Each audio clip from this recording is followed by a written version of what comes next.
L'hommage national, la nation tout entière rend hommage à Éric Masson aujourd'hui. Il avait 36 ans, tué lors d'un banal contrôle de police la semaine dernière à Avignon, vous le savez. Ses collègues, ses amis, beaucoup d'anonymes également, certainement. LCI s'associe bien entendu à cet hommage avec nos équipes sur place qui sont là pour nous le faire vivre tous ensemble. L'hommage en lui-même débute à partir de 15 h. Je le disais, beaucoup de monde, Charlie Nurel, et notamment évidemment une partie du gouvernement, à commencer bien sûr par le chef du gouvernement.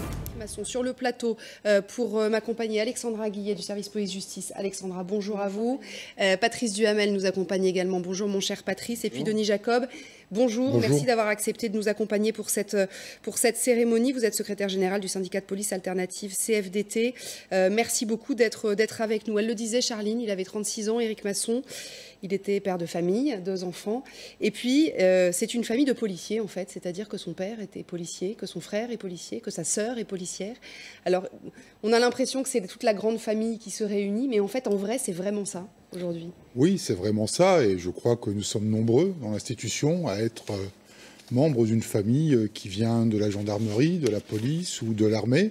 Je pense que ça fait partie aussi peut-être de l'éducation que l'on a reçue et puis des valeurs que l'on a vis-à-vis de la République qui fait que dans une même famille, on peut retrouver plusieurs membres au sein de l'institution. Alors aujourd'hui, c'est forcément une journée particulièrement éprouvante et pleine d'émotions. On va rendre hommage à un policier exemplaire, comme beaucoup d'entre nous, comme la grande majorité. 36 ans, c'est jeune, enfin, on paye encore un lourd tribut. Et puis, bien évidemment, derrière, il y a toutes les problématiques qui concernent la police nationale et qu'il faudra aborder après ce moment d'hommage. Et qu'on abordera aussi tout à l'heure parce que la porte-parole de la police nationale va nous rejoindre d'ici une demi-heure à peu près. C'est vrai qu'on a beaucoup de questions à poser, notamment sur votre quotidien, bien entendu, sur ce qui semble être en train de se décider pour améliorer les choses, effectivement, après cette réunion hier soir. L'heure, pour le moment, est à l'hommage. On reviendra évidemment sur ces annonces de Jean Castex tout à l'heure, bien entendu, parce que c'est important aussi, simplement, pour donner ce chiffre. En 2020, c'est le chiffre que j'ai trouvé. Vous allez me dire, Denis Jacob, si c'est bien ça. 11 policiers et gendarmes tués dans l'exercice de leur fonction l'année dernière. Oui. 11. Oui, mais au-delà de ces 11 drames, ce sont des milliers et des milliers de policiers, près de 20 000 de mémoire en 2020, qui ont été blessés, agressés. Et pour des chiffres un peu plus récents, mon organisation syndicale, sur le premier trimestre 2021, a fait des statistiques, mais des statistiques sur la base de ce que vous médiatisez, vous, et pas sur les chiffres du ministère de l'Intérieur. Et sur la simple médiatisation des faits d'agression de policiers, nous avons relevé qu'un policier était agressé ou blessé par jour, et qu'une commune faisait l'objet de violences urbaines tous les 2 jours. Donc ça démontre qu'il y a un climat d'ultra-violence et qu'il va falloir y trouver des solutions. Et qu'il va falloir le régler, bien évidemment, et y trouver des solutions. L'heure est à l'hommage, en tout cas, pour vous expliquer comment ça va se passer. Le Premier ministre va atterrir d'ici, là, maintenant, en ce moment, d'ailleurs, à l'aéroport. Accueil républicain prévu à 14h25. Il y aura une rencontre avec la famille. Tout cela se fait hors presse, évidemment. Il faut un temps hors caméra, bien entendu, et notamment pour la famille. On comprend bien ce besoin de se recueillir entre soi. Et puis à 15 h, c'est la cérémonie en elle-même qui va débuter. Il y aura un discours de Jean Castex, on vous l'a dit tout à l'heure. Il y aura aussi la prise de parole de 2 des collègues d'Éric Masson. Il y aura aussi la prise de parole de sa sœur. On suivra tout ça, bien entendu. La parole du Premier ministre, Patrice Duhamel, elle est importante, évidemment. Ça fait pas de mal, mais est-ce que ça fait du bien ? C'est à la fois absolument incontournable parce que l'empathie de l'exécutif vis-à-vis de la famille de ce malheureux policier, bien sûr, mais comme vous le disiez, l'ensemble de la police et de la gendarmerie, c'est humainement et politiquement incontournable. Après, est-ce que ça suffit? Non, ça suffit jamais. Je pense que du point de vue du boulot, du job de Premier ministre, c'est normal de faire ce discours, mais que je crois que ce qui s'est passé hier soir était sans doute plus important sur le fond que le fait de faire un discours. Voilà, mais en même temps, ce discours, je fais du en même temps, pardon, mais ce discours, il est impératif. C'est ou le président de la République ou le Premier ministre. Et il est important, Denis Jacob, que le garde des Sceaux soit là également ? Oui, c'est très important. Alors je rejoins Parce qu'on oppose souvent trivialement la police à la justice. Oui, enfin...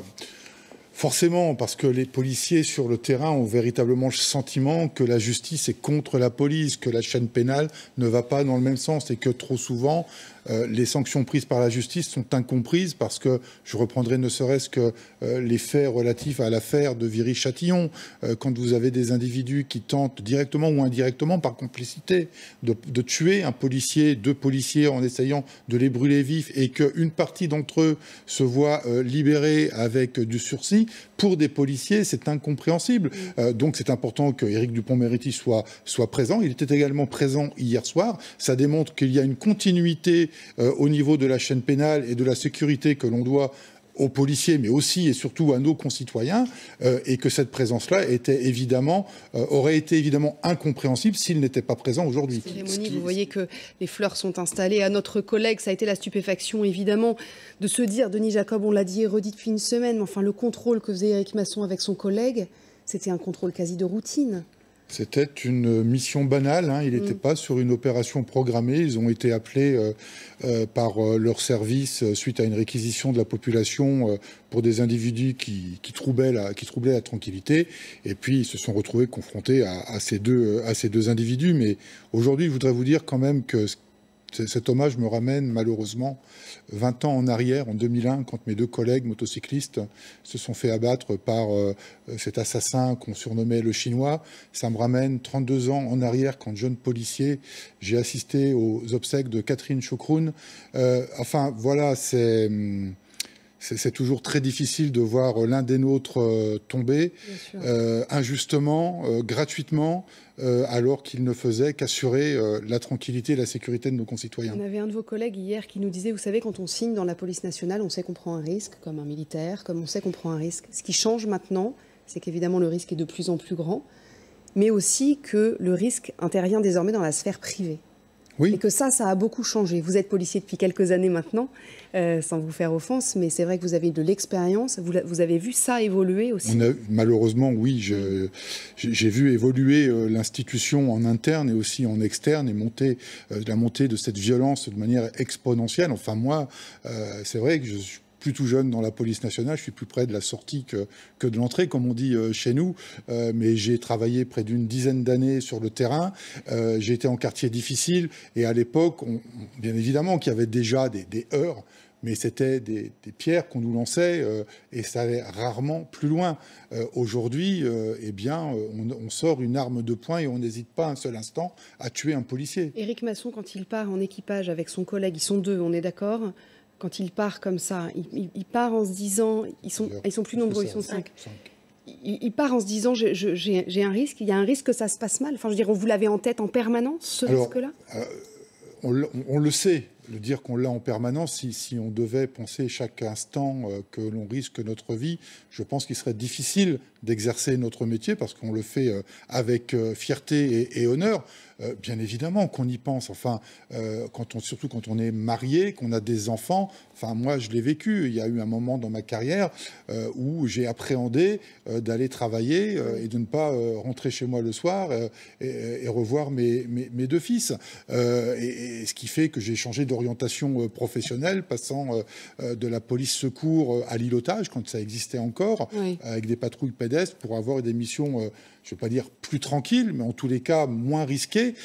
Et je crois qu'à un moment donné de notre carrière, on est tous confrontés à ce choix très difficile de dire est-ce que l'on va continuer ou pas face à tout ce que l'on subit et ce sentiment, je me répète, de ne pas être soutenu derrière et surtout protégé. Alors c'est la question que j'allais vous poser. On ira voir Maxence Gilles dans une seconde avec le public qui est là aussi. Juste une toute petite seconde de patience pour Maxence. Juste cette question, puisque vous amenez justement la question sur le fait que oui, parfois j'ai eu peur et c'est ça qui m'a fait aussi changer d'orientation. Parce qu'en fait, on pense très fort au collègue d'Éric Masson qui était à côté, qui a vu son frère d'armes tomber. Il y a des psys qui suivent les policiers. Il y a des gens, les militaires, quand ils rentrent d'opérations extérieures, ils ont un sas de décompression. Ils sont pris en charge. Comment ça se passe pour les policiers ? Alors c'est un vrai sujet. Il y a des efforts qui sont faits depuis ces dernières années par le ministère de l'Intérieur, mais ça reste trop largement insuffisant.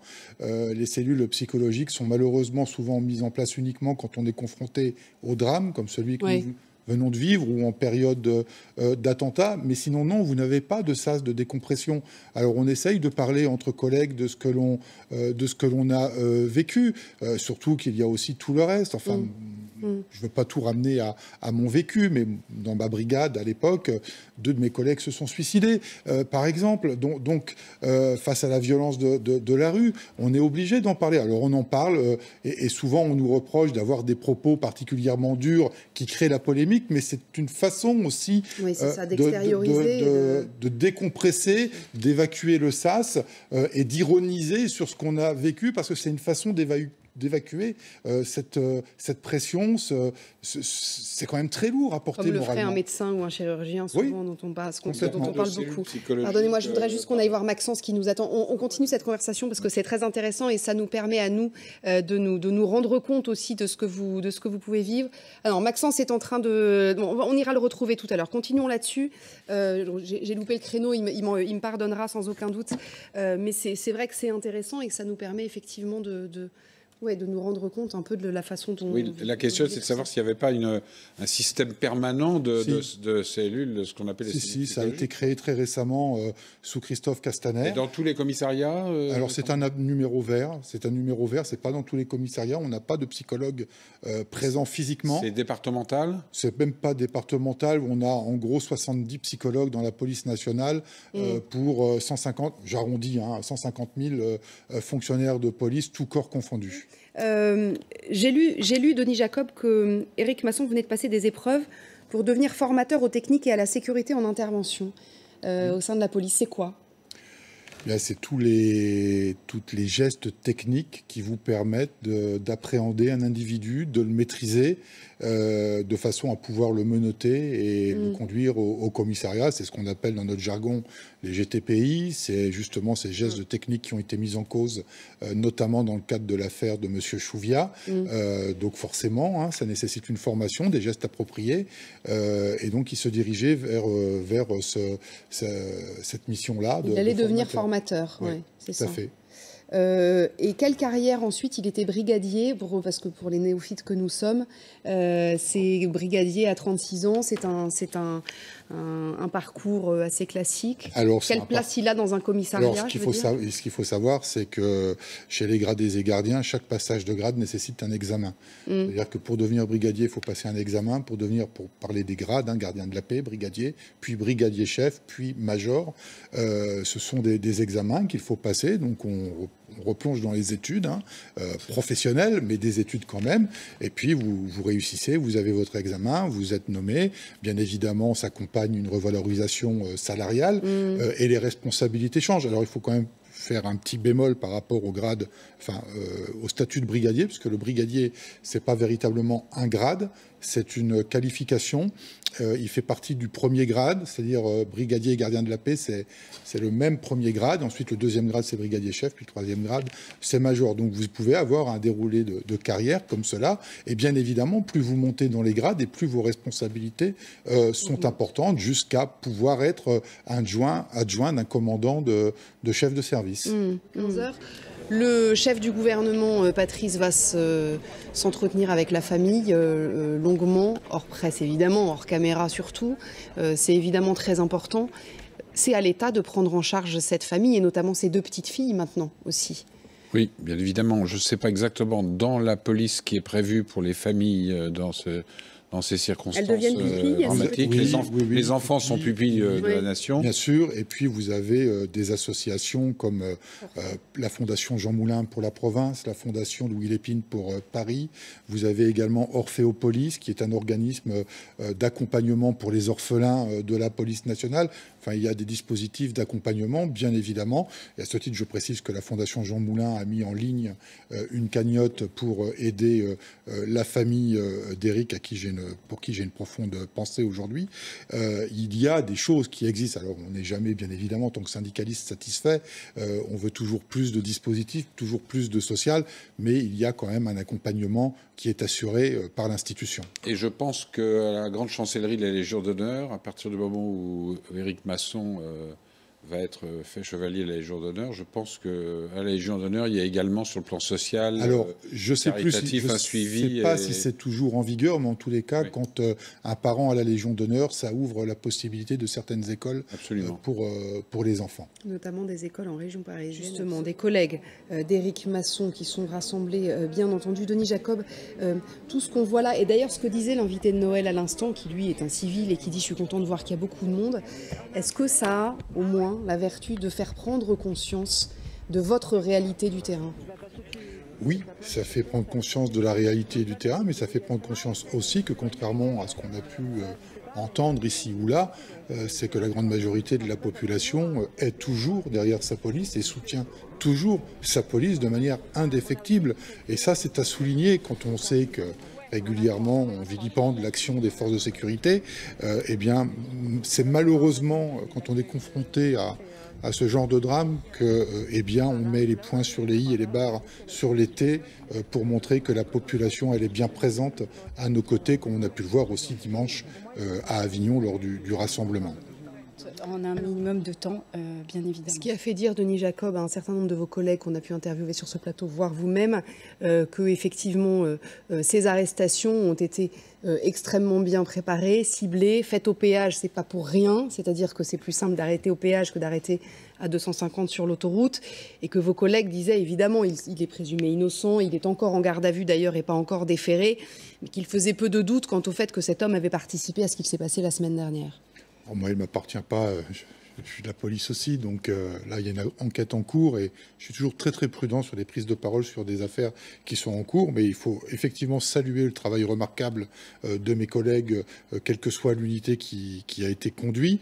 Le procureur hier regrettait lui-même et trouvait même d'imbécile certaines diffusions de photos qui n'étaient pas de photos correspondant enfin, de photos des suspects qui ont été diffusées ça handicape parfois. Le bon déroulé de l'enquête, ça met injustement en cause une personne. Si c'était vraiment l'individu, ça remet en cause le résultat de l'enquête. Enfin bref, il faut rester très prudent sur ce type d'affaires et surtout ne pas se permettre de diffuser de telles informations, qui plus est quand elles ne sont pas confirmées. Bien évidemment. Ce n'est pas à la population ou même à des fonctionnaires de police que d'aller faire l'enquête avant l'enquête. Début de cette cérémonie, on va s'imprégner évidemment